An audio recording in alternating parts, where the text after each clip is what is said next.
ಎಲ್ಲರಿಗೂ ನಮಸ್ಕಾರ. ಗುರುದೀಕ್ಷಾ ಅಕಾಡೆಮಿಗೆ ತಮಗೆಲ್ಲರಿಗೂ ಸ್ವಾಗತ. ಇಂದು ನಾವು ನೋಡ್ತಾ ಇರುವಂತಹ ಟಾಪಿಕ್ ಬಂದು ಕರ್ನಾಟಕ ಸ್ಟೇಟ್ ಕರೆಂಟ್ ಅಫೇರ್ಸ್. ವಿವಿಧ ಪೇಪರ್ಗಳಲ್ಲಿ ಬಂದಿರುವಂತಹ ಕರ್ನಾಟಕಕ್ಕೆ ರಿಲೇಟ್ ಆಗಿರುವಂತಹ ಪ್ರಚಲಿತ ವಿದ್ಯಮಾನಗಳು ಏನಿರ್ತವೆ ಇವುಗಳನ್ನು ನಾವು both with respect to prelims and mains ನಾವು ನೋಡ್ತೀವಿ. ಮೊದಲು ಯಾವ ಯಾವ ಆರ್ಟಿಕಲ್ಗಳನ್ನು ನೋಡ್ತೀವಿ ಅಂತ ನೋಡಿ, ತದನಂತರ ಈ ದಿನದ ಆರ್ಟಿಕಲ್ಗಳನ್ನು ಇನ್ ಡೀಟೇಲ್ ನೋಡೋಣ. ಇವತ್ತು ನಾವು ನೋಡ್ತಾ ಇರುವಂತಹ ಆರ್ಟಿಕಲ್ಸ್ಗಳನ್ನ ಲಿಸ್ಟ್ ಇಲ್ಲಿದೆ. ಮೊದಲಿಗೆ ಇನ್ನು ಮುಂದೆ ಕರ್ನಾಟಕದಲ್ಲಿ ಫೈರ್ ಮ್ಯಾನ್ ಅನ್ನೋದಕ್ಕೆ ಬದಲು ಫೈರ್ ಫೈಟರ್ ಅಂತ ಹೆಸರನ್ನು ಚೇಂಜ್ ಮಾಡಬೇಕು ಅನ್ನುವಂಥ ಒಂದು ಡಿಸಿಷನನ್ನು ಮಾಡಲಾಗಿದೆ. ಸೊ ಅದರ ಕುರಿತಾಗಿ ನೋಡ್ತೀವಿ. ನಂತರ ಮೊಬೈಲ್ ಬಿಡಿ ಪುಸ್ತಕ ಹಿಡಿ ಅನ್ನುವಂಥ ಒಂದು ಇನಿಷಿಯೇಟಿವನ್ನು ಸ್ಟಾರ್ಟ್ ಮಾಡೋದಕ್ಕೆ ಕರ್ನಾಟಕ ಸರ್ಕಾರ ಮುಂದಾಗಿದೆ. ಅದರ ಕುರಿತಾಗಿ ಇನ್ಫಾರ್ಮೇಷನ್ ನೋಡ್ತೀವಿ. ಹಾಗೆಯೇ ಶ್ರೀಗಂಧದ ಬಗ್ಗೆ ಕೆಲವಷ್ಟು ಇನ್ಫಾರ್ಮೇಷನನ್ನು ನೋಡ್ತೀವಿ. ಯಾಕೆ ಅಂತಂದರೆ ನಾವು ಕಳೆದ ವಾರದ ವಿಡಿಯೋದಲ್ಲಿ ನೋಡಿದ್ದೀವಿ, ಏನು KSDL ಇದೆ, Karnataka soaps and detergents limited ಏನಿದೆ, ಮೈಸೂರು ಸ್ಯಾಂಡಲ್ ಸೋಪ್ ಏನಿದೆ ಇದನ್ನು ಮತ್ತೆ ರೀಲಾಂಚ್ ಮಾಡಿದ್ದನ್ನು ನಾವು ನೋಡಿದ್ವಿ. ಸೊ ಆ ಒಂದು ದೃಷ್ಟಿಯಲ್ಲಿ ನಮಗೆ ಸ್ಯಾಂಡಲ್ವುಡ್ ಬಗ್ಗೆ ಕಂಪ್ಲೀಟ್ ಇನ್ಫಾರ್ಮೇಷನ್ ಬೇಕಾಗುತ್ತೆ. ತದನಂತರ ಸುಪ್ರೀಂ ಕೋರ್ಟು ಫ್ರೀಬಿಗಳನ್ನು ಏನು ಕೊಡ್ತಾರೆ ಅಂದರೆ, ಈಗ ಎಲೆಕ್ಷನ್ ಮ್ಯಾನಿಫೆಸ್ಟೋಲ್ಲಿ ಫ್ರೀಬಿಗಳನ್ನು ಕೊಡ್ತೀವಿ ಅಂತ ಹೇಳೋದು. ಅಂದರೆ ಈಗ ಫಾರ್ ಎಕ್ಸಾಂಪಲ್ ಶಕ್ತಿ ಸ್ಕೀಮ್ ಇರ್ಬೋದು, ಗೃಹಲಕ್ಷ್ಮಿ ಸ್ಕೀಮ್ಗಳಿರ್ಬೋದು. ಸೊ ಈ ರೀತಿಯಾದ ಸ್ಕೀಮ್ಗಳನ್ನು ಅನೌನ್ಸ್ ಮಾಡಬಾರ್ದು ಅಂತ ಅಂದ್ಬಿಟ್ಟು ಸುಪ್ರೀಂ ಕೋರ್ಟ್ ಹೇಳಿದೆ. ಸೊ ಅದರ ಕುರಿತಾಗಿ ನೋಡ್ತೀವಿ. ಹಾಗೆಯೇ ಏನು ಭಾರತದಲ್ಲಿ ನಡೀತಾ ಇದ್ದಂಥ ಒಂದು ಇಂಡಿಯಾ AI ಸಮ್ಮಿಟ್ ಏನಿದೆ, ಇಂಡಿಯಾ AI ಇಂಪ್ಯಾಕ್ಟ್ ಸಮ್ಮಿಟ್ ಏನಿದೆ, ಇದರಲ್ಲಿ ಮಾನವ್ ಅನ್ನುವಂಥ ಒಂದು ಇನಿಷಿಯೇಟಿವನ್ನು ಸ್ಟಾರ್ಟ್ ಮಾಡಿರುವಂಥದ್ದು. ಸೊ ಅದರ ಕುರಿತಾಗಿ ನೋಡ್ತೀವಿ. ಹಾಗೆಯೇ ಈ ಒಂದು ರಿಪೋರ್ಟಲ್ಲಿ ಏನು ಹೇಳಿದ್ದಾರೆ ಅಂತಂದರೆ, AI ಸ್ಕಿಲ್ಸಲ್ಲಿ ಅಂದರೆ AI ಅನ್ನೋ ಒಂದು ಕೌಶಲ್ಯದಲ್ಲಿ ಕರ್ನಾಟಕ 3ನೇ ಸ್ಥಾನವನ್ನು ಪಡೆದಿದೆ ಜಾಗತಿಕವಾಗಿ ನೋಡಿದಾಗ. ಸೊ ಇದು ಕರ್ನಾಟಕಕ್ಕೆ ಹೆಮ್ಮೆಯ ಒಂದು ಸಂಗತಿ ಆಗಿರುವಂಥ ಕಾರಣ ಇದರ ಕುರಿತಾಗಿ ಕೂಡ ನಾವು ಇನ್ಫಾರ್ಮೇಷನನ್ನು ನೋಡ್ತೀವಿ. ಈಗ ನಾವು ಮೊದಲನೇ ಆರ್ಟಿಕಲನ್ನು ನೋಡೋಣ. Firemen to be fire fighter, state to introduce 10% quota for women in recruitment. ಇಲ್ಲಿ ಏನಾಗಿದೆ ಅಂತಂದರೆ, ಈ ಅಗ್ನಿಶಾಮಕ ದಳದ ಸಿಬ್ಬಂದಿಯನ್ನು ಫೈರ್ಮೆನ್ ಬದಲಾಗಿ ಫೈರ್ ಫೈಟರ್ ಅಂತ ಅಧಿಕೃತವಾಗಿ ಕರೆಯಲು ನಿರ್ಧಾರವನ್ನು ಕೈಗೊಳ್ಳಲಾಗಿದೆ. ಸೊ ಇದು ಏನಕ್ಕೆ ಫೈರ್ ಮ್ಯಾನಿಂದ ಫೈರ್ ಫೈಟರ್ ಯಾಕೆ ಮಾಡಿದ್ದಾರೆ ಅಂತಂದರೆ, ಇಲ್ಲಿ ಜೆಂಡರ್ ಈಕ್ವಾಲಿಟಿಯನ್ನು ತೋರಿಸೋದಕ್ಕೆ, ಅಂದರೆ ಏನು ಲಿಂಗ ಸಮಾನತೆ ಅಥವಾ ಲಿಂಗ ಸಮಾನತೆಯನ್ನು ತೋರಿಸೋದಕ್ಕಾಗಿ ಈ ರೀತಿಯಾದ ಒಂದು ಇನಿಷಿಯೇಟಿವ್ ಅಥವಾ ಈ ರೀತಿಯಾದ ಒಂದು ಕ್ರಮವನ್ನು ಕೈಗೊಂಡಿರುವಂಥದ್ದು. ಮತ್ತು ಅದರ ಜೊತೆಗೇ ಇನ್ನು ಮುಂದೆ ಯಾವುದೇ ಒಂದು ಫೈರ್ ಸರ್ವಿಸಸ್ಗೆ ಏನಾದರೂ ರೆಕ್ರೂಟ್ಮೆಂಟ್ಗಳನ್ನು ಮಾಡ್ತಾ ಇದ್ದಾರೆ, ನೋಟಿಫಿಕೇಷನನ್ನು ರಿಲೀಸ್ ಮಾಡ್ತಾರೆ ಅಂತ ಬಂದಾಗ ಅಲ್ಲಿ 10% ಕೋಟಾನ ಮಹಿಳೆಯರಿಗೆ ನೀಡಬೇಕು. ಸೊ ಹಾಗಾಗಿ ಇಲ್ಲಿ ಮಹಿಳೆಯರು ಬರುವಂಥ ಕಾರಣ ಫೈರ್ ಮ್ಯಾನ್ಗೆ ಬದಲಾಗಿ ಫೈರ್ ಫೈಟರ್ ಅಂತ ಜೆಂಡರ್ ನ್ಯೂಟ್ರಲ್ ಆಗಿ ಇರಬೇಕು ಅನ್ನುವಂಥ ಒಂದು ದೃಷ್ಟಿಯಿಂದ ಈ ಒಂದು ನಿರ್ಧಾರವನ್ನು ಕೈಗೊಂಡಿರುವಂಥದ್ದು. ಈಗ ನಮಗೆ ಗೊತ್ತಿರೋ ಹಾಗೆಯೇ ಪಾರಂಪರಿಕವಾಗಿ ನಾವು ನೋಡ್ಕೊಂಬಂದರೆ ಈ ಒಂದು ಫೈರ್ ಮೆನ್ ಎಂಬ ಪದ ಏನಿದೆ ಪುರುಷ ಪ್ರಧಾನತೆಯನ್ನು ಸೂಚಿಸುತ್ತೆ. ಕರೆಕ್ಟ್ ಅಲ್ವಾ? Fire men. So fire man ಅಂತ ಬಂದಾಗ ಅಲ್ಲಿ ಪುರುಷ ಒಂದು ಪ್ರಧಾನತೆಯನ್ನು ಇದು ಸೂಚಿಸ್ತಾ ಇದೆ. ಬಟ್ ಈಗ ಏನಾಗ್ತಾ ಇದೆ ಅಂತಂದರೆ, ಇತ್ತೀಚಿನ ಒಂದು ವರ್ಷಗಳಲ್ಲಿ ನೋಡಿದಾಗ ಹೆಣ್ಣು ಮಕ್ಕಳು ಯಾವ ಒಂದು ಕ್ಷೇತ್ರದಲ್ಲೂ ಕಡಿಮೆ ಇಲ್ಲ ಅಂತ ತೋರಿಸ್ಕೊಂಡು ಬಂದಿದ್ದಾರೆ. ಈಗ ಕ್ರಿಕೆಟಲ್ಲಿ ಇರ್ಬೋದು, ಬೇರೆ ಬೇರೆ ಒಂದು ಕ್ಷೇತ್ರಗಳನ್ನು ನೋಡಿದಾಗ ಎಲ್ಲದರಲ್ಲೂ ಹೆಣ್ಮಕ್ಳು ಸಾಧನೆಯನ್ನು ಮಾಡ್ತಾಯಿದ್ದಾರೆ. ಸೊ ಅದೇ ಒಂದು ದೃಷ್ಟಿಯಲ್ಲಿ ಇನ್ನು ಮುಂದೆ ಹೆಣ್ಣು ಮಕ್ಕಳಿಗೆ ಈ ಒಂದು ಫೈರ್ ಸರ್ವಿಸಸಲ್ಲೂ ಕೂಡ ಅವಕಾಶವನ್ನು ಕೊಡಬೇಕು ಅನ್ನುವಂಥ ಒಂದು ದೃಷ್ಟಿಯಿಂದ ಈ ಒಂದು ನಿರ್ಧಾರವನ್ನು ಕೈಗೊಂಡಿರುವಂಥದ್ದು. ಸೊ ಮುಖ್ಯವಾಗಿ ಈಗಾಗಲೇ ಹೇಳಿರ್ತಾ ಇದು ಜೆಂಡರ್ ಈಕ್ವಾಲಿಟಿಯನ್ನು ಪ್ರಮೋಟ್ ಮಾಡುತ್ತೆ, ಲಿಂಗ ಸಮಾನತೆಯನ್ನು ಇದು ಉತ್ತೇಜಿಸುತ್ತೆ ಅನ್ನುವಂಥದ್ದು. ಅಷ್ಟೇ ಅಲ್ದಿರ ಈ ಒಂದು ಏನು ಲೇಬರ್ ಫೋರ್ಸ್ಗೆ ವಿಮೆನ್ ಪಾರ್ಟಿಸಿಪೇಷನ್ ಏನಿದೆ, women participation in labour force ಏನಿದೆ ಇದನ್ನು ಕೂಡ ನಾವು ಇನ್ಕ್ರೀಸ್ ಮಾಡ್ಬೋದು. ಸೊ ದಟ್ ಓವರಾಲ್ ನಮ್ಮ ಒಂದು ಎಕಾನಮಿ ಒಂದು ಇನ್ಕ್ಲೂಸಿವ್ ಎಕಾನಮಿಯಾಗಿ ಟರ್ನ್ ಆಗುತ್ತೆ ಅನ್ನುವಂಥ ಒಂದು ಕಾರಣದಿಂದ. ಅಷ್ಟೇ ಅಲ್ದಿರ ನಾವು ಇನ್ನು ಪಾಲಿಟಿ ರೆಸ್ಪೆಕ್ಟಿವಲ್ಲಿ ನೋಡಿದ್ರೆ ನಮ್ಮ ಸಂವಿಧಾನದ ಆರ್ಟಿಕಲ್ 14-15 ಏನು ಹೇಳುತ್ತೆ, ಯಾವುದೇ ರೀತಿಯಾದ ಒಂದು ಡಿಸ್ಕ್ರಿಮಿನೇಷನನ್ನು ಮಾಡ್ಬೋದು. ಎಲ್ಲರೂ equal with respect to sex, ಜೆಂಡರನ್ನು ನಾವು ನೋಡಿದಾಗ ಎಲ್ಲರೂ ಈಕ್ವಲ್ ಅಂತ ಆರ್ಟಿಕಲ್ 14 ಹೇಳುತ್ತೆ. ಆರ್ಟಿಕಲ್ 15 ಯಾವುದೇ ರೀತಿಯಾದ ಒಂದು ಡಿಸ್ಕ್ರಿಮಿನೇಷನ್ ಮಾಡಬಾರ್ದು ಅಂತ ಹೇಳುತ್ತೆ. ಸೊ ಇದರ ಒಂದು ಆತ್ಮವಾಗಿ ಈ ಒಂದು ಇನಿಷಿಯೇಟಿವ್ ಇದೆ ಅಂತಲೇ ಹೇಳ್ಬೋದಾಗುತ್ತೆ. ಇನ್ನು ವಿತ್ ರೆಸ್ಪೆಕ್ಟ್ ಟು ಪ್ರಿಲಿಮ್ಸ್ ನಮಗೆ ಏನೇನು ಬೇಕಾಗುತ್ತೆ ಅಂದರೆ, ಒಂದು ಈಗ ಆಗಲೇ ಹೇಳಿರೋ ಥರ ಈ 10% ಕೋಟಾ ಏನಿದೆ ಇದು ನಮಗೆ ಬೇಕಾಗುತ್ತೆ. ಅಂದರೆ ಏನು ಇನ್ಕ್ರೀಸ್ ಮಾಡಿದ್ದಾರೆ ಅನ್ನುವಂಥದ್ದು ಬೇಕು. ತದನಂತರ ಏನು ಬೇಕಾಗುತ್ತೆ ಅಂತಂದರೆ, ಈ ಒಂದು ಆರ್ಟಿಕಲ್ 14-15 ಏನಿದೆ ಇದಿರ್ಬೋದು, ಇಲ್ಲ SDG 5 ಜೆಂಡರ್ ಈಕ್ವಾಲಿಟಿ ಏನು ಸಸ್ಟೈನಬಲ್ ಡೆವಲಪ್ಮೆಂಟ್ ಗೋಲ್ 5 ಏನು ಹೇಳುತ್ತೆ ಜೆಂಡರ್ ಈಕ್ವಾಲಿಟಿಯನ್ನು ಮೇಂಟೈನ್ ಮಾಡಬೇಕು ಅಂತ. ಸೊ ಅದು ಕೂಡ ನಮಗೆ ಇಂಪಾರ್ಟೆಂಟ್ ಆಗುತ್ತೆ. ಇನ್ನು ಲೀಗಲ್ ಬ್ಯಾಕಿಂಗ್ ಅಂತ ಬಂದಾಗ ಇದನ್ನು ಯಾವ ಒಂದು ಆ್ಯಕ್ಟ್ ಅಡಿಯಲ್ಲಿ, ಯಾವ ಒಂದು ಕಾನೂನಿನ ಅಡಿಯಲ್ಲಿ ನಾವು ಇದನ್ನು ತರ್ತಾ ಇರೋದು ಅಂತ ನೋಡೋಕೆ ಹೋದರೆ, Karnataka state fire and emergency service rules 2013ರಲ್ಲಿ ಬಂದಿರುವಂಥದ್ದು. ಸೊ ಇದು ಬಂದು ಲೀಗಲ್ ಬ್ಯಾಕಿಂಗನ್ನು ಕೊಡುತ್ತೆ ಅನ್ನುವಂಥದ್ದನ್ನು ನಾವು ಇಲ್ಲಿ ಅರ್ಥ ಮಾಡ್ಕೋಬೇಕು. ಇನ್ನು ಕರ್ನಾಟಕದ ಫೈರ್ ಡಿಪಾರ್ಟ್ಮೆಂಟನ್ನು ನಾವು ನೋಡಿದ್ರೆ ಇದು ಎಸ್ಟಾಬ್ಲಿಷ್ ಆಗಿರುವಂಥದ್ದು 1964ರಲ್ಲಿ ಇದರ ಮುಖ್ಯವಾದ ಫಂಕ್ಷನ್ಗಳು ಏನು ಅಂತಂದರೆ, ಒಂದು ಫೈರ್ ಆಕ್ಸಿಡೆಂಟ್ ಆದಾಗ ರೆಸ್ಪಾನ್ಸ್ ಮಾಡೋದಿರ್ಬೋದು, ಇಲ್ಲ ಫ್ಲಡ್ಗಳಾದಾಗೂ ಕೂಡ ಈ ಒಂದು ಫೈರ್ ಫೈಟರ್ಗಳು ಹೋಗ್ತಾರೆ ಅನ್ನುವಂಥದ್ದು. ಅಷ್ಟೇ ಅಲ್ಲದೆ ಅನಿಮಲ್ ರೆಸ್ಕ್ಯೂಗಳಲ್ಲಿ ಇರ್ಬೋದು, ಇಲ್ಲ ಸೇಫ್ಟಿ ನಾರ್ಮ್ಸ್ಗಳನ್ನು ಎನ್ಶೋರ್ ಮಾಡ್ಕೋಬೇಕು. ಸೊ ಈ ರೀತಿಯಾಗಿ ಬಂದಾಗ ಈ ರೀತಿಯಾದಂಥವು ಇವರ ಒಂದು ಮುಖ್ಯವಾದ ಫಂಕ್ಷನ್ಗಳು ಅಂತ ಹೇಳ್ಬೋದಾಗುತ್ತೆ. ಇನ್ನು ನಾವು ಮೇನ್ಸ್ ಪರ್ಸ್ಪೆಕ್ಟಿವಲ್ಲಿ ನಾವು ನೋಡೋಕೆ ಹೋದರೆ ಎಲ್ಲೆಲ್ಲಿ ಈ ಒಂದು ಕ್ವೆಶನ್ ಇದಕ್ಕೆ ರಿಲೇಟ್ ಆಗಿರೋ ಕ್ವೆಶನ್ಸನ್ನು ಎಲ್ಲಿ ಎಕ್ಸ್ಪೆಕ್ಟ್ ಮಾಡ್ಬೋದು ಅಂದರೆ, ಒಂದು ಎಥಿಕ್ಸಲ್ಲಿ ನಾವು ಎಕ್ಸ್ಪೆಕ್ಟ್ ಮಾಡ್ಬೋದಾಗುತ್ತೆ. ಇನ್ನೊಂದು ಬಂದು ಸೋಷಿಯಲ್ ಜಸ್ಟಿಸ್ ಟಾಪಿಕ್ಗೂ ಕೂಡ ಇದು ನಮಗೆ ಇಂಪಾರ್ಟೆಂಟ್ ಆಗುತ್ತೆ.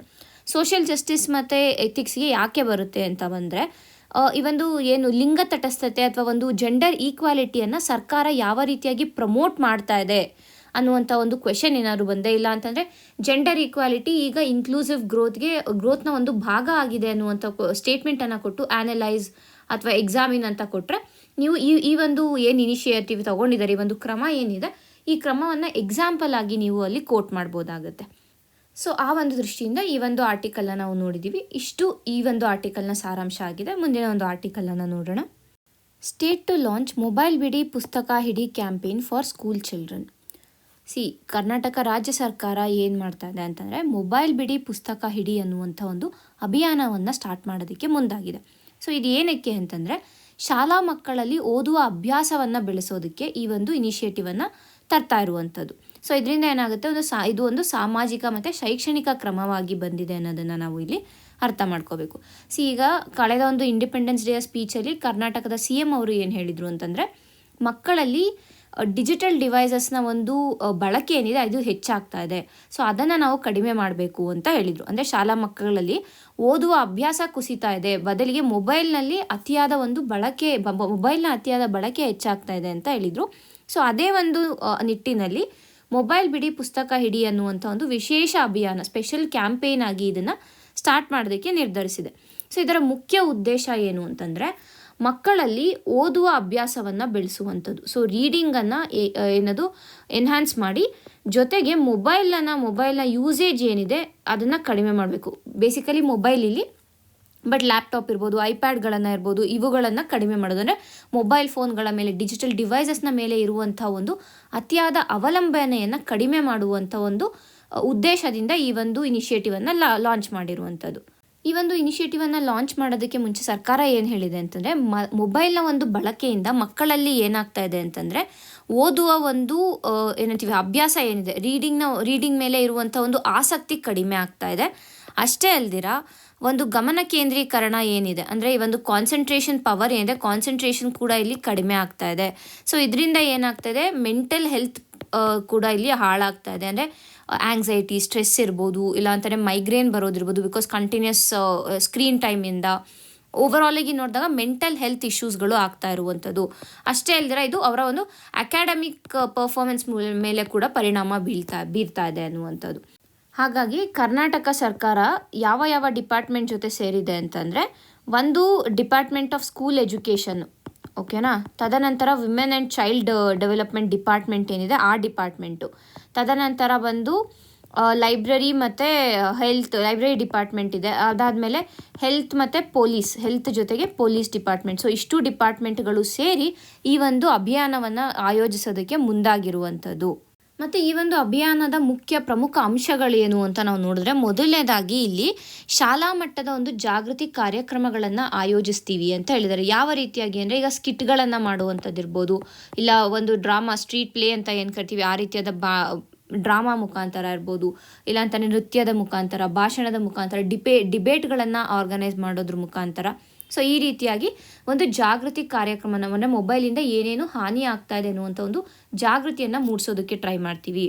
ಎರಡನೇದಾಗಿ ನೋಡಿದಾಗ ಪೇರೆಂಟ್ಸ್ ಅಥವಾ ಪೋಷಕರು ಏನಿರ್ತಾರೆ, ಗಾರ್ಡಿಯನ್ಸು, ಪೇರೆಂಟ್ಸ್ ಯಾರು ಇರ್ತಾರೆ, ಅವರ ಒಂದು ಪಾತ್ರ ಕೂಡ ಇಲ್ಲಿ ಇಂಪಾರ್ಟೆಂಟ್ ಆಗುತ್ತೆ. ಯಾಕೆ ಅಂತಂದರೆ, ಅವರು ಮೊಬೈಲ್ಗಳ ಬಳಕೆಯನ್ನು ನಿಯಂತ್ರಿಸಬೇಕು. ಅದರ ಬದಲಿಗೆ ಅವ್ರನ್ನ ಆಚೆ ಹೋಗಿ ಆಡೋ ಥರ ಇದು ಮಾಡೋದು, ಔಟ್ಡೋರ್ ಗೇಮ್ಸಲ್ಲಿ ಅವ್ರನ್ನ ಇನ್ವಾಲ್ವ್ ಮಾಡೋದಿರ್ಬೋದು, ಇಲ್ಲ ಪುಸ್ತಕಗಳನ್ನು ಕೊಟ್ಟು ಅವ್ರಿಗೆ ಓದಿಸೋದಿರ್ಬೋದು. ಈ ರೀತಿಯಾಗಿ ಮಾಡಿ ಓವರಾಲ್ ಆಗಿ ಅವರ ಸ್ಕ್ರೀನ್ ಟೈಮನ್ನು ಲಿಮಿಟ್ ಮಾಡಬೇಕು. ಜೊತೆಗೆ ಅವರು ಮೊಬೈಲನ್ನು ಬಳಸ್ತಾ ಇದ್ದಾರೆ ಅಂದರೆ ಆ ಮೊಬೈಲನ್ನು ಬಳಸುವ ಅವಶ್ಯಕತೆ ಇದೆಯಾ, ಏನಕ್ಕೆ ಅವರು ಮೊಬೈಲನ್ನು ಬಳಸ್ತಾ ಇದ್ದಾರೆ, ಇವನ್ನೆಲ್ಲನೂ ಪೋಷಕರು ನೋಡ್ಕೋಬೇಕು ಅಂತ ಕೂಡ ಅವರು ಇಲ್ಲಿ ಹೇಳಿದ್ದಾರೆ. ಇನ್ನು ಪೊಲೀಸ್ ಮತ್ತು ಆರೋಗ್ಯ ಇಲಾಖೆಯು ಕೂಡ ಇಲ್ಲಿ ಸಹಭಾಗಿತ್ವವನ್ನು ವಹಿಸಿದೆ.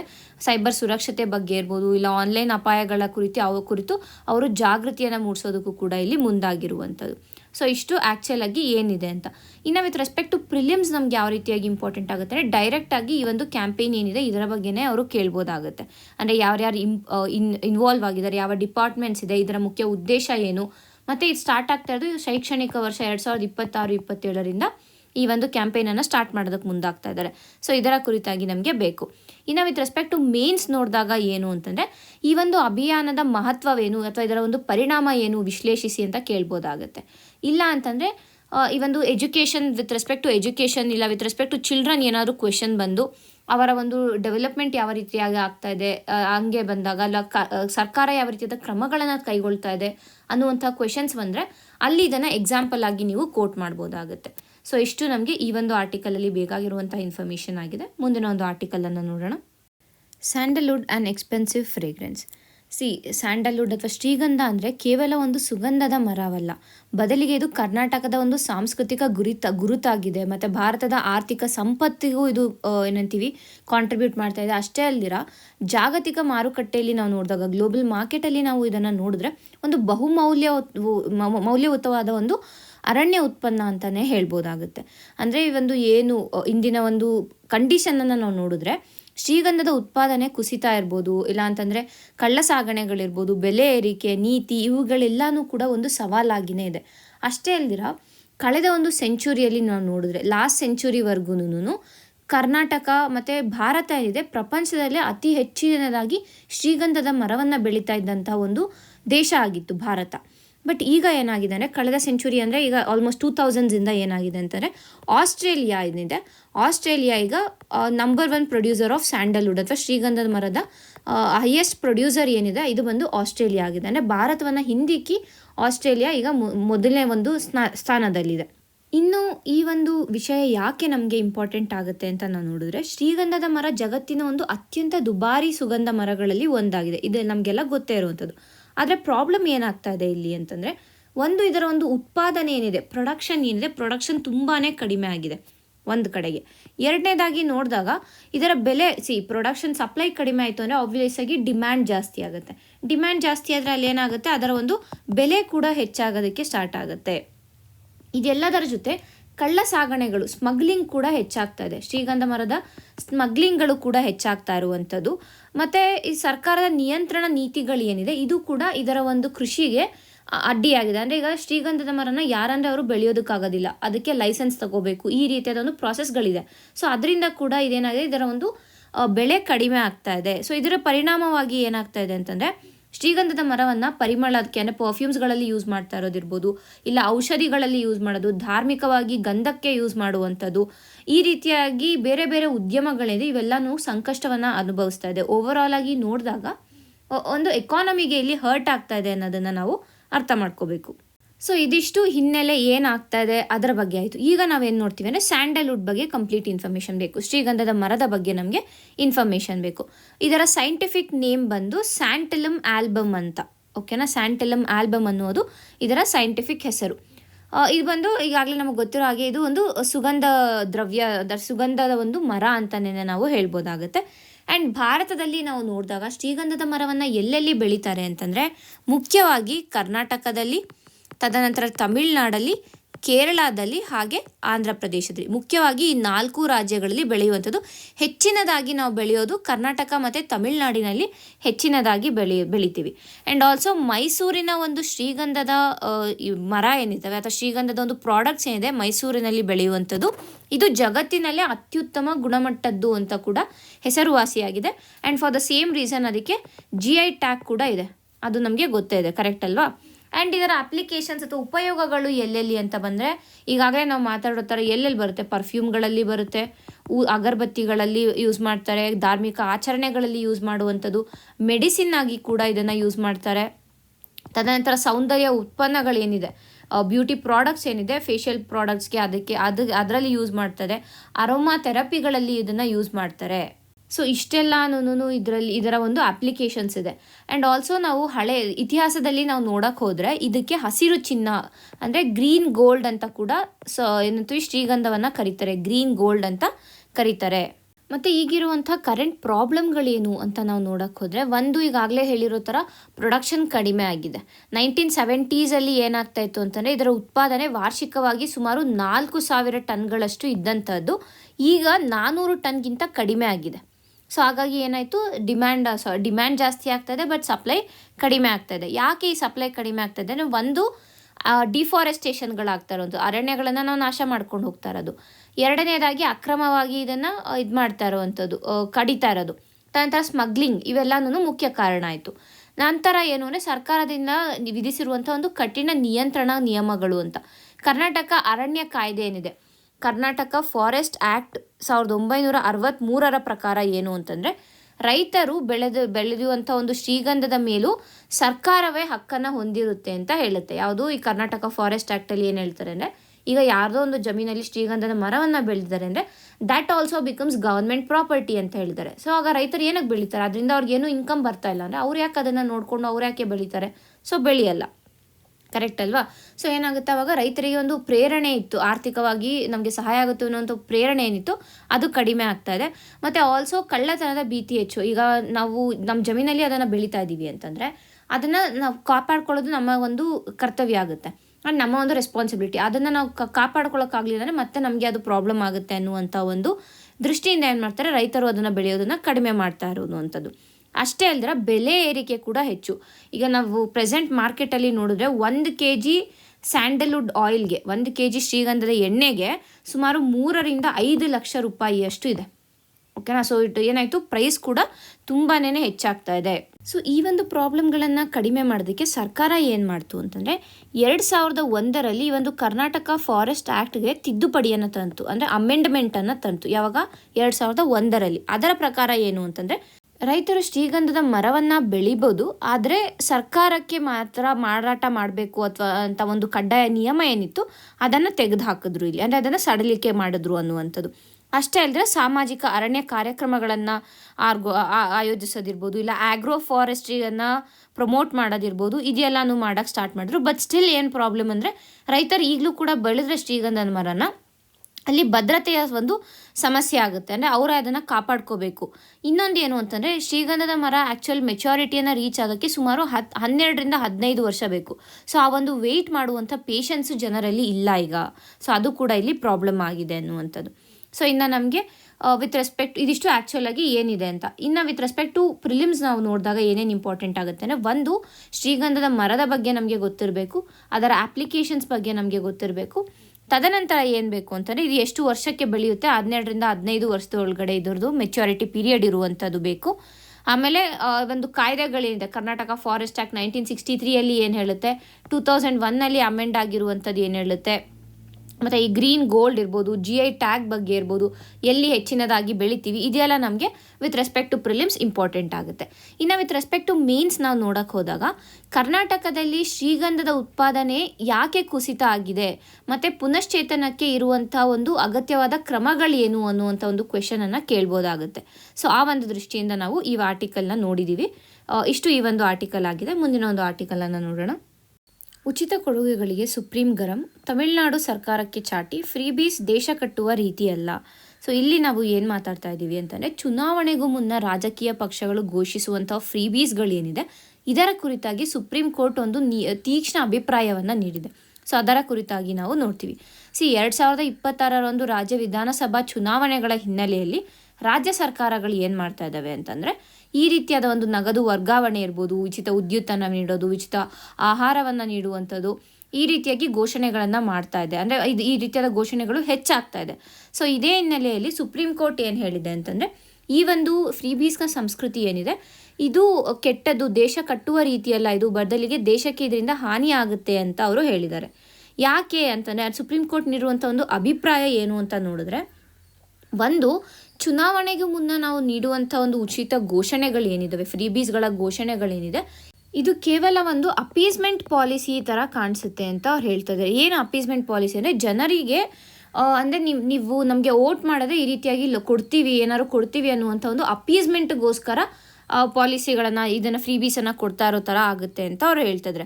ಸೊ ಆ್ಯಂಡ್ ಆಲ್ಸೋ ನೆಕ್ಸ್ಟ್ ಹೇಳಿದ್ದಾರೆ ಸುಪ್ರೀಂ ಕೋರ್ಟ್ ಅಂತಂದರೆ, ಇದು ದೇಶದ ಒಂದು ದೀರ್ಘಾವಧಿಯಲ್ಲಿ ನೋಡಿದಾಗ ದೇಶದ ಆರ್ಥಿಕ ಬೆಳವಣಿಗೆಗೆ ಇದು ಧಕ್ಕೆಯನ್ನು ತರುತ್ತೆ ಅಂತ ಹೇಳಿದ್ದಾರೆ. ಸೊ ಎಕನಾಮಿಕ್ ಗ್ರೋತ್ ಏನಿದೆ, ದೇಶದ ಎಕನಾಮಿಕ್ ಗ್ರೋತ್ ಆ್ಯಂಡ್ ಡೆವಲಪ್ಮೆಂಟ್ ಏನಿದೆ, ಇದಕ್ಕೆ ಫ್ರೀಬಿಗಳು ಹಾನಿಕಾರಕ ಅಂತ ಅವರು ಹೇಳಿರುವಂಥದ್ದು. ಸೊ ಇಂಥ ಯೋಜನೆಗಳು ಏನು ಮಾಡುತ್ತೆ ಅಂತಂದರೆ, ಈ ಒಂದು ಕೆಲಸ ಮಾಡುವಂಥ ಒಂದು ಪ್ರೇರಣೆ ಏನಿರುತ್ತೆ ಆ ಪ್ರೇರಣೆಯನ್ನು ಕುಂದಿಸುತ್ತೆ. ಯಾಕೆ ಅಂತಂದರೆ ಫ್ರೀಯಾಗೆ ಕಾಸು ಬರ್ತಾ ಇದೆ ಅಂದರೆ ಏನಕ್ಕೆ ಕೆಲಸ ಮಾಡಬೇಕು ಅನ್ನುವಂಥ ಒಂದು ಮನಸ್ಥಿತಿ ಬೆಳೆದು ಬಿಡುತ್ತೆ ಅನ್ನುವಂಥದ್ದನ್ನು ಇಲ್ಲಿ ಅಬ್ಸರ್ವ್ ಮಾಡಿರುವಂಥದ್ದು. ಸೊ ಹೀಗಾಗಿ ಇದು ಸಂವಿಧಾನ ಇರ್ಬೋದು, ಇಲ್ಲ ಪ್ರಜಾಪ್ರಭುತ್ವ, ಹಣಕಾಸು ಶಿಸ್ತೇನಿದೆ ಅಂದರೆ ಫಿಸ್ಕಲ್ ಡಿಸಿಪ್ಲಿನ್ ಏನಿದೆ, ಅಥವಾ ಆಡಳಿತ ನೀತಿ, ಎಲ್ಲದಕ್ಕೂ ಒಂದು ಏನಂತೀವಿ ಸಂಬಂಧಿಸಿರುವಂಥ ಒಂದು ಅತ್ಯಂತ ಮಹತ್ವವಾದ ವಿಚಾರವಾಗಿದೆ ಅನ್ನೋದನ್ನು ನಾವು ಇಲ್ಲಿ ಅರ್ಥ ಮಾಡ್ಕೋಬೇಕು. ಅಂದರೆ ಈ ಫ್ರೀ ಬೀಸ್ಗಳನ್ನು ಮೊದಲಿನಿಂದ ಕೊಟ್ಕೊಂಡು ಬರ್ತಾ ಇದ್ದಾರೆ, ಬಟ್ ಇಷ್ಟು ಹೆಚ್ಚಿನದಾಗಿ ಮೊದಲು ಯಾವಾಗಲೂ ಕೊಡ್ತಾ ಇರಲಿಲ್ಲ. ಆ್ಯಂಡ್ ಆಲ್ಸೋ ಸುಪ್ರೀಂ ಕೋರ್ಟೇ 2013ರಲ್ಲಿ ಏನು ಹೇಳಿದೆ ಅಂತಂದರೆ, ಚುನಾವಣೆ ಮ್ಯಾನಿಫೆಸ್ಟೋದಲ್ಲಿ ಏನೇ ಫ್ರೀ ಬೀಸ್ಗಳಿದ್ರೂ ಅದನ್ನು ಲಂಚ ಅಂತ ನಾವು ಪರಿಗಣಿಸೋದಿಲ್ಲ ಅಂತ ಸುಪ್ರೀಂ ಕೋರ್ಟೇ ಹೇಳಿದೆ. ಆದರೆ ಪ್ರಾಬ್ಲಮ್ ಏನು ಅಂತಂದರೆ, ಆ ಥರ ಫ್ರೀ ಬೀಸ್ ಕೊಡ್ತಾ ಇದ್ದಾರೆ ಅಂತಂದರೆ ಆ ಒಂದು ರಾಜ್ಯದ ಆರ್ಥಿಕ ಪರಿಸ್ಥಿತಿ ಚೆನ್ನಾಗಿರಬೇಕು, only then they can supply ಅಂತ ಹೇಳ್ತಾ ಇದ್ದಾರೆ. ಏಕೆಂದರೆ ಈಗ ನಾವು ನೋಡಿದ್ರೆ ರಾಜ್ಯಗಳ ಒಂದು ಸಾಲಗಳೇನಿದ್ದಾವೆ, ಸ್ಟೇಟ್ ಲೋನ್ಸ್ಗಳು ವರ್ಷದಿಂದ ವರ್ಷಕ್ಕೆ ಹೆಚ್ಚಾಗ್ತಾ ಇದೆ, ಕರೆಕ್ಟಾ? ತದನಂತರ ಏನು ಫಿಸ್ಕಲ್ ಡೆಫಿಸಿಟ್ಗಳು ಹೆಚ್ಚಾಗ್ತಾ ಇದೆ, ಹಣಕಾಸಿನ ಕೊರತೆಗಳನ್ನು ನಾವು ನೋಡ್ತಾ ಇರುವಂಥದ್ದು ರಾಜ್ಯಗಳು. ಆ್ಯಂಡ್ ಆಲ್ಸೋ ಆರ್ಥಿಕ ಒಂದು ಪರಿಸ್ಥಿತಿ ಏನಿದೆ, ಆರ್ಥಿಕ ಪರಿಸ್ಥಿತಿ ಕೂಡ ಇಲ್ಲಿ ಕುಗ್ಗುತ್ತಾ ಇದೆ. ಸೊ ಇಷ್ಟೆಲ್ಲ ಈ ಒಂದು ಏನಂತೀವಿ ಸಮಸ್ಯೆಗಳನ್ನು ಇಟ್ಕೊಂಡು ಇದರ ಜೊತೆಗೆ ಮತ್ತೆ ಫ್ರೀ ಬೀಸನ್ನು ಕೊಡ್ತಾ ಇದ್ದಾರೆ ಅಂತಂದರೆ, again it is a loss to the states revenue. ಸ್ಟೇಟ್ಗೆ, ರಾಜ್ಯದ ಒಂದು ಆರ್ಥಿಕ ಪರಿಸ್ಥಿತಿಗೆ ಇಲ್ಲಿ ಪ್ರಾಬ್ಲಮ್ ಆಗುತ್ತೆ ಅನ್ನೋದನ್ನು ನಾವು ಅರ್ಥ ಮಾಡ್ಕೋಬೇಕು ಅಂತ ಸುಪ್ರೀಂ ಕೋರ್ಟ್ ಹೇಳಿರೋದು. ಅಷ್ಟೇ ಅಲ್ದಿರ ಏನು ಹೇಳಿದ್ದಾನೆ, ಒಂದು ಪ್ಯಾರಾಸೈಟ್ ಕ್ಲಾಸನ್ನು ನಿರ್ಮಿಸುತ್ತೆ. ಸೊ ಪ್ಯಾರಾಸೈಟ್ ಕ್ಲಾಸ್ ಅಂತ ಅಂದಾಗ ಏನಾಗುತ್ತೆ ಅಂದರೆ ಇಲ್ಲಿ ಅವಲಂಬಿತ ವರ್ಗ ಅಂತ ಇದನ್ನು ನಾವು ಕರಿಬೋದಾಗುತ್ತೆ. ಏನಾಗುತ್ತೆ ಅಂದರೆ ಈ ರೀತಿಯಾಗಿ ಮಾಡಿದಾಗ ನಾವು ಒಂದು ಅವಲಂಬಿತವಾಗಿರುವಂಥ ವರ್ಗವನ್ನು ಸೃಷ್ಟಿಸಿದಂಗಾಗುತ್ತೆ ಅಂತ ಕೂಡ ಸುಪ್ರೀಂ ಕೋರ್ಟ್ ಅಬ್ಸರ್ವ್ ಮಾಡಿರುವಂಥದ್ದು. ಇನ್ನು ವಿತ್ ರೆಸ್ಪೆಕ್ಟ್ ಟು ಪ್ರಿಲಿಮ್ಸ್ ನಮಗೆ ಇಲ್ಲಿ ಏನು ಇಂಪಾರ್ಟೆಂಟ್ ಆಗುತ್ತೆ ಅಂತಂದರೆ, ಈ ಅಪೀಸ್ಮೆಂಟ್ ಪಾಲಿಸಿ ಬಗ್ಗೆ ಇರ್ಬೋದು, ಇಲ್ಲ ಅಂತಂದರೆ ಸುಪ್ರೀಂ ಕೋರ್ಟ್ 2013ರಲ್ಲಿ ನೀಡಿರುವಂಥ ಒಂದು ತೀರ್ಪೇನಿದೆ, ಫ್ರೀ ಬೀಸ್ಗಳು ಲಂಚ ಅಲ್ಲ ಅನ್ನುವಂಥದ್ದು, ಅದರ ಬಗ್ಗೆ ಇರ್ಬೋದು, ಅದು ಇಂಪಾರ್ಟೆಂಟ್ ಆಗುತ್ತೆ ನಮಗೆ. ಇನ್ನು ವಿತ್ ರೆಸ್ಪೆಕ್ಟ್ ಟು ಮೇನ್ಸ್ ಬಂದಾಗ ಡೈರೆಕ್ಟಾಗಿ ಇದೇ ಕ್ವೆಶನನ್ನೇ ಕೇಳ್ಬೋದು. ಅಂದರೆ ಚುನಾವಣೆಗೂ ಮುನ್ನ ಏನು ಮ್ಯಾನಿಫೆಸ್ಟೋದಲ್ಲಿ ಘೋಷಿಸಲ್ಪಡುವ ಒಂದು ಫ್ರೀ ಬೀಸ್ಗಳಿದ್ದಾವೆ, ಇದರ ಕುರಿತಾಗಿ ಸುಪ್ರೀಂ ಕೋರ್ಟ್ ನೀಡಿರುವಂಥ ಅಭಿಪ್ರಾಯ ಏನಿದೆ ಅದನ್ನು ವಿಶ್ಲೇಷಿಸಿ ಅಂತ ಕೇಳ್ಬೋದಾಗುತ್ತೆ, ಡೈರೆಕ್ಟ್ ಕ್ವೆಶನ್. ಸೊ ಹಾಗೆ ಬಂದಾಗ ನೀವು ಪಾಸಿಟಿವ್ಸ್ ಏನಾಗುತ್ತೆ, ನೆಗೆಟಿವ್ಸ್ ಏನಿದೆ, ಮತ್ತು ಅಂದರೆ ಫ್ರೀ ಬೀಸ್ಗೆ ಪ್ರೋ ಏನೇನಿದೆ, ಫ್ರೀ ಬೀಸ್ಗೆ ಆಪೋಸಿಟ್ ಏನಿದೆ ಬರೀಬೇಕು. ತದನಂತರ ಸುಪ್ರೀಂ ಕೋರ್ಟ್ ಯಾವ ರೀತಿಯಾದ ಒಂದು ನಿಲುವನ್ನು ತಗೊಂಡಿದೆ ಅನ್ನೋದನ್ನು ಬರೆದು ನಂತರ ಮುಂದೆ ಏನು ಮಾಡ್ಬೋದು, ಈ ಫ್ರೀ ಬೀಸ್ಗಳಲ್ಲ ಅಂದರೆ ಯಾವ ರೀತಿಯಾಗಿ ಮಾಡ್ಬೋದು, ಇಲ್ಲ ಫ್ರೀ ಬೀಸ್ ಕೊಡ್ತಾ ಇದ್ದಾರೆ ಅಂತಂದರೆ ಯಾವ ರೀತಿಯಾಗಿ ರಾಜ್ಯಗಳು ತಮ್ಮ ಒಂದು ರೆವೆನ್ಯೂವನ್ನು ಮೇಂಟೈನ್ ಮಾಡ್ಬೋದು ಅನ್ನೋದರ ಕುರಿತಾಗಿ ಬರೆದು ಕನ್ಕ್ಲೂಡ್ ಮಾಡಬೇಕಾಗತ್ತೆ. ಸೊ ಇಷ್ಟು ನಮಗೆ ಈ ಒಂದು ಆರ್ಟಿಕಲಲ್ಲಿ ಬೇಕಾಗಿರುವಂಥ ಇನ್ಫಾರ್ಮೇಷನ್ ಆಗಿದೆ. ಮುಂದಿನ ಒಂದು ಆರ್ಟಿಕಲನ್ನು ನೋಡೋಣ. ಎಐಗೆ ಮಾನವ ದೃಷ್ಟಿಕೋನ, ತಂತ್ರಜ್ಞಾನದ ಮೇಲೆ ಮನುಷ್ಯರ ನಿಯಂತ್ರಣ ಸಾಧ್ಯ, ಎಐ ಇಂಪ್ಯಾಕ್ಟ್ ಶೃಂಗದಲ್ಲಿ ಪ್ರಧಾನಿ ಮೋದಿ ಪ್ರತಿಪಾದನೆ. ಈ ಒಂದು ವಿಷಯ ಏನಿದೆ, ಎಐ ಇಂಪ್ಯಾಕ್ಟ್ ಸಮಿಟ್ ನಡೀತಾ ಇದೆ, ಎಲ್ಲಿ ಡೆಲ್ಲಿಯಲ್ಲಿ ಅಂತ ನಮಗೆಲ್ಲ ಗೊತ್ತಿದೆ. ಸೊ ಎಐ ಇಂಪ್ಯಾಕ್ಟ್ ಸಮಿಟ್ ನಡೀತಾ ಇರುವಂಥದ್ದು ನವದೆಹಲಿಯಲ್ಲಿ ಇದು ನಡೀತಾ ಇರುವಂಥದ್ದು. ಸೊ ಇಲ್ಲಿ ನಿನ್ನೆ ಏನು ಮಾಡಿದ್ದಾರೆ, ನಮ್ಮ ಪ್ರಧಾನಿಯವರು ಮಾನವ್ ಫ್ರೇಮ್ವರ್ಕ್ ಅನ್ನುವಂಥ ಒಂದು ಫ್ರೇಮ್ವರ್ಕನ್ನು ಅಥವಾ ಒಂದು ದೃಷ್ಟಿಕೋನವನ್ನು ರಿಲೀಸ್ ಮಾಡಿರುವಂಥದ್ದು. ಸೊ ಅದಕ್ಕಾಗಿ ನಮಗೆ ಇದು ಇಂಪಾರ್ಟೆಂಟ್ ಆಗುತ್ತೆ.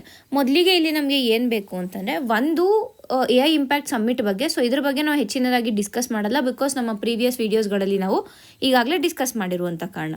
ಬಟ್ ನಾವು ಇಲ್ಲಿ ಡಿಸ್ಕಸ್ ಮಾಡಬೇಕಾಗೋದು ಮುಖ್ಯವಾಗಿ ಈ ಒಂದು ಮಾನವ್ ಫ್ರೇಮ್ವರ್ಕ್ ಏನಿದೆ ಇದರ ಬಗ್ಗೆ ನಾವು ನೋಡಬೇಕಾಗತ್ತೆ. ಸೊ ಇಲ್ಲಿ ಮಾನವ್ ಅಂತಂದರೆ ಇದರ ಫುಲ್ ಫಾರ್ಮ್ ಏನು, ಮೊದಲಿಗೆ ಎಮ್ ಅಂದರೆ ಮಾರಲ್, ಅಂದರೆ ನೈತಿಕ ಮತ್ತು ಮೌಲ್ಯಾಧಾರಿತವಾದ ವ್ಯವಸ್ಥೆ ಅಂತ ಅನ್ನುವಂಥದ್ದು. ಎ ಬಂದರೆ ಅಕೌಂಟಬಲ್ ಆಗಿರಬೇಕು, ಹೊಣೆಗಾರಿಕೆಯುಳ್ಳ ಒಂದು ಆಡಳಿತ ಅಂತ. ಎನ್ ಅಂತ ಬಂದರೆ ನ್ಯಾಷನಲ್ ಅಂತ ಬಂದಾಗ ಇಲ್ಲಿ ರಾಷ್ಟ್ರೀಯ ಸಾರ್ವಭೌಮತ್ವದ ಬಗ್ಗೆ ಮಾತಾಡ್ತಾ ಇರುವಂಥದ್ದು. ಇನ್ನೊಂದು ಏನು ಅಂದರೆ ಆಕ್ಸೆಸಿಬಲ್ ಅನ್ನುವಂಥದ್ದು, ಅಂದರೆ ಎಲ್ಲರಿಗೂ ಸುಲಭವಾಗಿ ಲಭ್ಯವಾಗಬೇಕು ಮತ್ತು ಎಲ್ಲರಿಗೂ ಇದು ಒಳಗೊಳ್ಳುವಂಥದ್ದು, ಒಂದು ಇನ್ಕ್ಲೂಸಿವ್ ಫ್ರೇಮ್ವರ್ಕ್ ಥರ ಮಾಡುವಂಥದ್ದು. ಮತ್ತು ವಿ ಅಂತಂದರೆ ವ್ಯಾಲಿಡ್ ಅಂತಂದರೆ ಮಾನ್ಯತೆ ಮತ್ತು ಕಾನೂನುಬದ್ಧವಾಗಿರುವಂಥ ಒಂದು ಫ್ರೇಮ್ವರ್ಕ್ ಅಂದರೆ ಇದು ಏನು ಮಾನವ ಫ್ರೇಮ್ವರ್ಕ್ ಅಂದರೆ ಇಷ್ಟು ಮಾರಲ್ ಆಗಿರಬೇಕು, ಅಕೌಂಟಬಲ್ ಇರಬೇಕು, ನ್ಯಾಷನಲ್ಗೆ ಹೆಲ್ಪ್ ಮಾಡಬೇಕು, ಆಕ್ಸೆಸಿಬಲ್ ಆಗಿರಬೇಕು, ಹಾಗೆ ವ್ಯಾಲಿಡ್ ಆಗಿರಬೇಕು. ಯಾವುದು ಕೃತಕ ಬುದ್ಧಿಮತ್ತೆ, ಯಾವುದೇ ಕೃತಕ ಬುದ್ಧಿಮತ್ತೆ ಆದ್ರೂ ಈ ಒಂದು ಫ್ರೇಮ್ವರ್ಕನ್ನು ಫಾಲೋ ಮಾಡಬೇಕು ಅಂತ ನಿನ್ನೆಯ ಒಂದು ಇಂಪ್ಯಾಕ್ಟ್ ಸಮಿಟಲ್ಲಿ ನಮ್ಮ ಪ್ರಧಾನಿಯವರು ಹೇಳಿರುವಂಥದ್ದು. ಸೊ ಇದು AI ನ ಒಂದು ಬಳಕೆಗೆ ಮಾನವ ಮೌಲ್ಯಾಧಾರಿತವಾದ ಒಂದು ಮಾರ್ಗಸೂಚಿ ಅಂತಲೇ ಹೇಳ್ಬೋದಾಗತ್ತೆ. ಸೊ ಯಾಕೆ ಈ ಒಂದು ಫ್ರೇಮ್ವರ್ಕ್ನ ಅವಶ್ಯಕತೆ ಬಂತು ಅಂತ ನಾವು ನೋಡೋಕ್ಕೆ ಹೋದರೆ, ಮೊದಲಿಗೆ ಕೆಲವಷ್ಟು ಪ್ರಾಬ್ಲಮ್ಸ್ಗಳಿದೆ, ಕರೆಕ್ಟ್ ಅಲ್ವಾ? ಏನ ಬಳಸ್ತಾ ಇದ್ದಾರೆ ಅಂದರೆ ಅಲ್ಲಿ ಕೆಲವಷ್ಟು ಪ್ರಾಬ್ಲಮ್ಸ್ಗಳನ್ನು ನಾವು ನೋಡ್ಬೋದು. ಏನೇನು ಪ್ರಾಬ್ಲಮ್ಸ್ ಅಂತಂದರೆ, ಒಂದು ಡೇಟಾ ಪ್ರೈವಸಿಯ ಉಲ್ಲಂಘನೆ ಆಗುವಂಥದ್ದಿರ್ಬೋದು. ಮತ್ತು ಎರಡನೇದಾಗಿ ನೋಡಿದಾಗ ಡೀಪ್ ಫೇಕ್ಗಳು ಹೆಚ್ಚಾಗ್ತಾಯಿದೆ, ನಕಲಿ ಸುದ್ದಿಗಳು, ಮಿಸ್ಇನ್ಫಾರ್ಮೇಷನ್ಗಳು ಹೆಚ್ಚಾಗ್ತಾ ಇರುವಂಥದ್ದಿರ್ಬೋದು. ಇಲ್ಲ ಆಲ್ಗರಿಥಮಿಕ್ ಬಯಾಸ್ಗಳು ನೋಡೋದಿರ್ಬೋದು. ಅಂದರೆ ಈಗ ನಾವು ಏನಾಗುತ್ತೆ ಅಂತಂದರೆ, ಮನುಷ್ಯರಲ್ಲಿ ಏನಾದ್ರು ಬಯಾಸ್ನೆಸ್ ಇದೆ ಅಂತಂದರೆ ಅದನ್ನು ನಾವು AI ಕೂಡ ಫೀಡ್ ಮಾಡುತ್ತೆ. ಸೊ AI ಕೂಡ ಆ ಒಂದು ಬಯಾಸ್ನೆಸ್ಸನ್ನು ತೋರಿಸುವಂಥದ್ದು. ತದನಂತರ ಎಂಪ್ಲಾಯ್ಮೆಂಟ್ ಲಾಸ್ ಆಗ್ತಾ ಇರುವಂಥದ್ದು, ಜಾಬ್ ಲಾಸ್ ಆಗ್ತಾ ಇರುವಂಥದ್ದು. ಅಷ್ಟೇ ಅಲ್ದಿರ ಮಾನವ ನಿಯಂತ್ರಣ ಏನಿದೆ, ಹ್ಯೂಮನ್ ಕಂಟ್ರೋಲ್ ಏನಿದೆ ಓವರ್ AI ಇರ್ಬೋದು, ಇಲ್ಲ ಬೇರೆ ಒಂದು ಟೆಕ್ನಾಲಜಿ, ಅದು ಕಡಿಮೆ ಆಗ್ತಾ ಇದೆ ಅಥವಾ ಅದು ಕೊರತೆ ಇದೆ ಅಂತ AI ಯೂಸ್ ಮಾಡ್ತಾ ಇದ್ದೀವಿ ಅಂತ ಅಲ್ಲಿ ಹ್ಯೂಮನ್ ಕಂಟ್ರೋಲನ್ನು ನೆಗ್ಲೆಕ್ಟ್ ಮಾಡ್ತಾ ಇದ್ದಾರೆ. ಸೊ ಇದರಿಂದ ಏನಾಗ್ತಾ ಇದೆ ಅಂತಂದರೆ ಕೆಲವಷ್ಟು ಪ್ರಾಬ್ಲಮ್ಸ್ಗಳನ್ನು ನಾವು ಫೇಸ್ ಮಾಡ್ತಾ ಇದ್ದೀವಿ, ಈ ಒಂದು ಪ್ರಾಬ್ಲಮ್ಸ್ಗಳನ್ನು ಫೇಸ್ ಮಾಡ್ತಾ ಇರುವಂಥದ್ದು. ಸೊ ಈ ಒಂದು ಪ್ರಾಬ್ಲಮ್ಗಳಿಂದ ಇದಕ್ಕೆ ಪರಿಹಾರವಾಗಿ ನಾವು ಏನನ್ನು ಡೆವಲಪ್ ಮಾಡಬೇಕು ಅಂದರೆ, ಒಂದು ರೆಸ್ಪಾನ್ಸಿಬಲ್ AI ಡೆವಲಪ್ ಮಾಡಬೇಕು, ಒಂದು ಎಥಿಕಲ್ AI ಡೆವಲಪ್ ಮಾಡಬೇಕು, ಮತ್ತು ಹ್ಯೂಮನ್ ಸೆಂಟ್ರಿಕ್ AI ಡೆವಲಪ್ ಮಾಡಬೇಕು ಅನ್ನುವಂಥದ್ದು. So responsible, ethical and human centric AI develop ಮಾಡಬೇಕು. ಸೊ ಅದೇ ಒಂದು ನಿಟ್ಟಿನಲ್ಲಿ ಈ ರೀತಿಯಾದ ಒಂದು ಕೃತಕ ಬುದ್ಧಿಮತ್ತೆಯನ್ನು ನಾವು ಡೆವಲಪ್ ಮಾಡಬೇಕು, ಅಭಿವೃದ್ಧಿ ಪಡಿಸಬೇಕು ಅಂತಂದರೆ ಈ ಒಂದು ಮಾನವ್ ಫ್ರೇಮ್ವರ್ಕ್ ಏನಿದೆ, ಈ ಮಾನವ್ ಫ್ರೇಮ್ವರ್ಕ್ನ ಅಗತ್ಯತೆ ಹೆಚ್ಚಿದೆ ಅನ್ನೋದನ್ನು ನಾವು ಅರ್ಥ ಮಾಡ್ಕೋಬೇಕು. ಸೊ ಅದೇ ದೃಷ್ಟಿಯಲ್ಲೇನೆ ನಮ್ಮ ಪ್ರಧಾನಿಯವರು ಈ ಮಾನವ್ ಫ್ರೇಮ್ವರ್ಕನ್ನು ನೀಡಿರುವಂಥದ್ದು. ಸೊ ಈಗಾಗಲೇ ಹೇಳಿರೋ ಥರ ನಾವು ಮಾನವ್ ಫ್ರೇಮ್ವರ್ಕ್ ಏನು ಅನ್ನೋದು ನಮಗೆ ಗೊತ್ತಿದೆ. So moral, accountable, national, accessible and valid ಆಗಿ ಇರಬೇಕು ಅನ್ನುವಂಥದ್ದು. ಇನ್ನು ವಿತ್ ರೆಸ್ಪೆಕ್ಟ್ ಟು ಪ್ರಿಲಿಮ್ಸ್ ಬಂದಾಗ ಇದು ಹೇಗೆ ಇಂಪಾರ್ಟೆಂಟ್ ಆಗುತ್ತೆ ಅಂದರೆ, ಡೈರೆಕ್ಟಾಗಿ ಮಾನವ್ ಫ್ರೇಮ್ವರ್ಕ್ ಬಗ್ಗೆನೇ ಕ್ವೆಶನ್ಸ್ಗಳನ್ನು ನಾವು ಎಕ್ಸ್ಪೆಕ್ಟ್ ಮಾಡ್ಬೋದು. ಇಲ್ಲ ಅಂತಂದರೆ ಆರ್ಟಿಫಿಷಿಯಲ್ ಇಂಟೆಲಿಜೆನ್ಸ್ ನ್ಯೂಸಲ್ಲಿರುವಂಥ ಕಾರಣ ಅದಕ್ಕೆ ರಿಲೇಟ್ ಆಗಿರುವಂಥ ಭಾರತ ಸರ್ಕಾರದ ಸ್ಕೀಮ್ಗಳೇನಾದರೂ ಇದ್ದರೆ, ಇಲ್ಲ ಕಾರ್ಯಕ್ರಮಗಳು, ಇಲ್ಲ ಕ್ರಮಗಳೇನಾದರೂ ಇದ್ದರೆ, ಡಿಜಿಟಲ್ ಇಂಡಿಯಾ ಇರ್ಬೋದು, ಇಂಡಿಯಾ AI ಮಿಷನ್ ಇರ್ಬೋದು, ಡೇಟಾ ಪ್ರೊಟೆಕ್ಷನ್ ಆ್ಯಕ್ಟು, ಸೊ ಈ ರೀತಿಯಾಗದೇನಿದೆ ಇದರ ಬಗ್ಗೆ ನಮಗೆ ಇನ್ಫಾರ್ಮೇಷನ್ ಇರಬೇಕು. ಸೊ ಇದೆಲ್ಲ ನೀವು ನಿಮ್ಮ ಸ್ಟ್ಯಾಟಿಕ್ ಪಾರ್ಟಲ್ಲಿ ಓದುವಾಗ ರಿವೈಸ್ ಮಾಡ್ಕೋಬೇಕಾಗತ್ತೆ. ಇನ್ನು ಅದು ಬಿಟ್ಟರೆ AI ಎಲ್ಲೆಲ್ಲಿ ಬಳಸ್ತೀವಿ ಅದ್ರ ಬಗ್ಗೆ ನಮಗೆ ಇನ್ಫಾರ್ಮೇಷನ್ ಇರಬೇಕು. ಇನ್ನು ವಿತ್ ರೆಸ್ಪೆಕ್ಟ್ ಟು ಮೇನ್ಸ್ ಬಂದಾಗ ಯಾವ ರೀತಿಯಾದ ಕ್ವೆಶನನ್ನು ಎಕ್ಸ್ಪೆಕ್ಟ್ ಮಾಡ್ಬೋದು ಅಂತಂದರೆ, ಮಾನವ್ ಫ್ರೇಮ್ವರ್ಕ್ ಏನಿದೆ ಇದು ಭಾರತದ AI ಪಾಲಿಸಿ ಅಥವಾ AI ನೀತಿ ಏನಿದೆ ಇದರಲ್ಲಿ ಯಾಕೆ ಒಂದು ಮಹತ್ವದ ಹೆಜ್ಜೆ ಆಗಿದೆ ಅನ್ನೋಂಥ ಒಂದು ಕ್ವೆಶನ್ಸನ್ನು ಎಕ್ಸ್ಪೆಕ್ಟ್ ಮಾಡ್ಬೋದು. ಸೊ ಅದಕ್ಕೆ ನೀವು ಯಾವ ರೀತಿಯಾಗಿ ಆನ್ಸರ್ ಮಾಡ್ತೀರಾ ಅಂದರೆ, ಇಂಟ್ರಡಕ್ಷನ್ ಅಂದರೆ ಏನು AI ಯುಗ ಇದೆ ಈಗ, ಸೊ ಹಾಗಾಗಿ ಈ ಒಂದು ಪ್ರಾಬ್ಲಮ್ಸ್ಗಳಿದೆ, ಬಟ್ ನಮಗೆ ಬೇಕಾಗಿರುವಂಥದ್ದು ಒಂದು ರೆಸ್ಪಾನ್ಸಿಬಲ್ ಎಥಿಕಲ್ AI ಬೇಕು. ಸೊ ಇದಕ್ಕೆ ಈ ಒಂದು ಮಾನವ್ ಫ್ರೇಮ್ವರ್ಕ್ನ ಅಗತ್ಯ ಇದೆ ಅಂತ ಬರೆದು, ನಂತರ ಮಾನವ್ ಫ್ರೇಮ್ವರ್ಕಲ್ಲಿ ಈ ಪ್ರತಿಯೊಂದು ವರ್ಡ್ಸ್ ಏನು ಹೇಳಿದೆ ನಾನು, ಪ್ರತಿಯೊಂದು ಲೆಟರ್ಸ್ ಏನು ಅಬ್ರಿವೇಷನ್ಸ್ ಹೇಳಿದೆ ಇವುಗಳನ್ನು ಎಕ್ಸ್ಪ್ಲೇನ್ ಮಾಡಿ, ಮತ್ತು ವೇ ಫಾರ್ವರ್ಡ್ ಯಾವ ರೀತಿಯಾಗಿ ತೊಗೊಂಡು ಹೋಗ್ಬೋದು ಅಂತ ಹೇಳಿ ನೀವು ಕನ್ಕ್ಲೂಡ್ ಮಾಡಬೇಕಾಗತ್ತೆ. ಸೊ ಇಷ್ಟು ನಮಗೆ ಈ ಒಂದು ಆರ್ಟಿಕಲಲ್ಲಿ ಬೇಕಾಗಿರುವಂಥ ಇನ್ಫಾರ್ಮೇಷನ್. ಮುಂದಿನ ಒಂದು ಆರ್ಟಿಕಲನ್ನು ನೋಡೋಣ. AI ಕೌಶಲ ವಿಶ್ವದಲ್ಲೇ ಕರ್ನಾಟಕಕ್ಕೆ 3ನೇ ಸ್ಥಾನ. ಇದು ಜಸ್ಟ್ ಪ್ರಿಲಿಮ್ಸ್ ಪಾಯಿಂಟ್ ಆಫ್ ವ್ಯೂಲಿ ನಮ್ಗೆ ಇಂಪಾರ್ಟೆಂಟ್ ಆಗುತ್ತೆ. ಮೇನ್ಸ್ ಪರ್ಸ್ಪೆಕ್ಟಿವಲ್ಲಿ ಜಸ್ಟ್ ಇದನ್ನ ಇಂಟ್ರೊಡಕ್ಷನಲ್ಲಿ ಇಲ್ಲಾಂದರೆ ಕನ್ಕ್ಲೂಷನ್ಗಳಲ್ಲಿ ಕೋಟ್ ಮಾಡಿದ್ರೆ ನಮ್ಮ ಒಂದು ಆನ್ಸರ್ನ ಏನು ಕ್ವಾಲಿಟಿ ಏನಿದೆ ಅದು ಹೆಚ್ಚಾಗುತ್ತೆ ಅನ್ನೋ ಒಂದು ದೃಷ್ಟಿಯಲ್ಲಿ ನಾವು ಇದನ್ನು ನೋಡ್ತಾ ಇದ್ದೀವಿ. ಸೊ ಮೊದಲಿಗೆ ಈ ಒಂದು ಏನು ಕೃತಕ ಬುದ್ಧಿಮತ್ತೆಯ ಅಳವಡಿಕೆ ಏನಿದೆ ಅಂದರೆ ಎಲ್ಲೆಲ್ಲಿ ಇಂಪ್ಲಿಮೆಂಟೇಷನ್, AI ಇಂಪ್ಲಿಮೆಂಟೇಷನ್ಗೆ ಬಂದಾಗ ಪ್ರಪಂಚದಲ್ಲೇ ನೋಡಿದಾಗ ಕರ್ನಾಟಕದ್ದು 5ನೇ ಸ್ಥಾನದಲ್ಲಿದೆ. ಕರ್ನಾಟಕ ಟಾಪ್ 5 ಸ್ಟೇಟ್ಸಲ್ಲಿ ಇದೆ ಅನ್ನೋದು ನಮಗೆ ಹೆಮ್ಮೆಯ ಸಂಗತಿ ಆಗುತ್ತೆ. ಅದೇ ಎಲ್ಲಿ AI ಇಂಪ್ಲಿಮೆಂಟೇಷನಲ್ಲಿ. ಅದೇ AI ಕೌಶಲ, AI skills, with respect to skills ನೋಡಿದಾಗ ಇದರಲ್ಲಿ ಕರ್ನಾಟಕ ಬಂದು ಪ್ರಪಂಚದಲ್ಲೇ 3ನೇ ಸ್ಥಾನದಲ್ಲಿ ಇದೆ ಈ ಸದ್ಯಕ್ಕೆ. ಸೊ ಇದೆರಡೂ ನಮಗೆ ಈ ಒಂದು ಏನು ಇದ್ದಾವೆ ರ್ಯಾಂಕಿಂಗ್ಗಳು, ಈ ರ್ಯಾಂಕಿಂಗ್ಗಳು ಎಕ್ಸಾಮ್ ಪಾಯಿಂಟ್ ಆಫ್ ವ್ಯೂ ಅಲ್ಲಿ ಇಂಪಾರ್ಟೆಂಟ್ ಆಗುತ್ತೆ. ಇನ್ನು ಮತ್ತೆ ಏನು ಬೇಕಾಗುತ್ತೆ ಅಂದರೆ, ಮೇನ್ಸಲ್ಲಿ ನೀವು ಬರಿತಾ ಇದ್ದಾರೆ ಅಂದರೆ ಈಗ AI ರಿಲೇಟೆಡ್, ಈಗ ಮಾನವ ಫ್ರೇಮ್ ವರ್ಕ್ ಬಗ್ಗೆ ನಾವು ಮಾತಾಡಿದ್ವಿ ಹಿಂದಿನ ಒಂದು ಆರ್ಟಿಕಲಲ್ಲಿ. ಸೊ ಈಗ ಅದೇ ಕ್ವೆಶನನ್ನು ಕೇಳಿದ್ದಾರೆ ಅಂತಂದರೆ ಅಲ್ಲಿ AI ಬಗ್ಗೆ ಏನಾದ್ರು ನೀವು ಬರಿತಾ ಇದ್ದೀರ ಅಂದಾಗ ಈ ಒಂದು ಡೇಟಾನ ನೀವು ಅಲ್ಲಿ ಕೋಟ್ ಮಾಡಿದ್ರೆ ನಿಮ್ಮ ಒಂದು ಆನ್ಸರ್ನ ಒಂದು ಕ್ವಾಲಿಟಿ ಹೆಚ್ಚಾಗುತ್ತೆ. ನಿಮಗೆ ಏನು ಆಗ್ತಾ ಇದೆ ಅನ್ನುವಂಥ ಒಂದು ಇನ್ಫಾರ್ಮೇಷನ್ ಇದೆ ಅನ್ನೋದು ಎವ್ಯಾಲ್ಯೂಯೇಟರ್ಗೆ ತಿಳಿಯುತ್ತೆ. So you will get more marks ಅಂತ ಒಂದು ಎಡ್ಜ್ ಸಿಗುತ್ತೆ. ಬೇರೆಯವ್ರ ಆನ್ಸರ್ಗೆ ನಿಮ್ಮ ಆನ್ಸರ್ಗೆ ಏನು ಡಿಫ್ರೆನ್ಸ್ ಅಂದರೆ ಈ ರೀತಿಯಾದ ಡೇಟಾಗಳನ್ನು ನೀವು ಕೋಟ್ ಮಾಡಿದಾಗ ನಿಮ್ಮ ಆನ್ಸರ್ಗೆ ಸ್ವಲ್ಪ ವೇಟೇಜ್ ಜಾಸ್ತಿ ಆಗುತ್ತೆ. ಸೊ ಆ ಒಂದು ದೃಷ್ಟಿಯಿಂದ ನಮಗೆ ಈ ಆರ್ಟಿಕಲ್ ಬೇಕು. ಸೊ ಇಷ್ಟು ಈ ದಿನದ ಆರ್ಟಿಕಲ್ಗಳಾಗಿವೆ. ಧನ್ಯವಾದಗಳು.